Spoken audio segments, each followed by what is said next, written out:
sakit mo na sakit paminaw nga sa Migawad nga ilang ginana ang carbon nga sa una public jud siya. Karon ug mahimo ng building, mag-public ba dahil naghihapon nga gikuha naman nagpuhunan nila diha. Siyempre, ila dyan nang bawion ang ilang puhunan. Kanya, ang sa una na mo, pagbawi sa puhunan, kung alis ang mga masuday ni diha. Nasa mantalang pukit, naghana na mo, ang ambulan.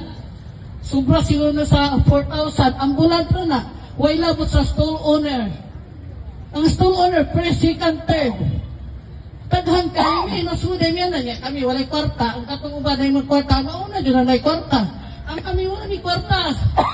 Hindi masudi ha. Kung ang among hangyo ni Mayor Archibang, Vice Mayor Tanis niya, kung sa tanang mga konsihales, tabangi mi ninyo. Kaya di lali na among kinabuhay diri sa Karpon. Tabangi mi kayo sa preskilan sa mga anak o mga inana. Ang maabot ang panahon ni anak.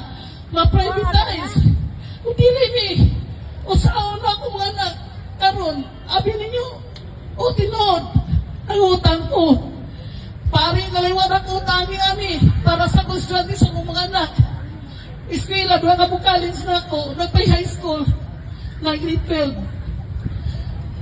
Saan ko'y nahuman unta, na-stop, pero bago pa ni-graduate.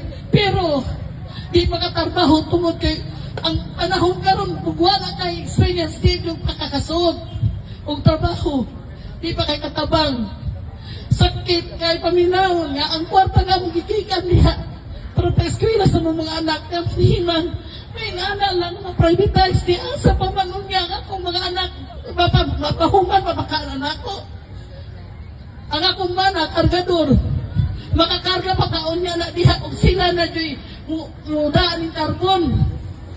Isukit minawon. Sakit may pamalandungon sa tanan. Nga diha ka nagdako. Diha sa imong mga lula, sa imong inahan. Nga may ani. Wala na. Wala na karbon. Wala ako, Mayor Tam, Vice Mayor Tam, o Mayor Archibald, Consihalis, tabangi mi. Tabangi mi ninyo. Ikaw mo na mo pag-asa. Sa na, kani, ma-public mi, hindi private.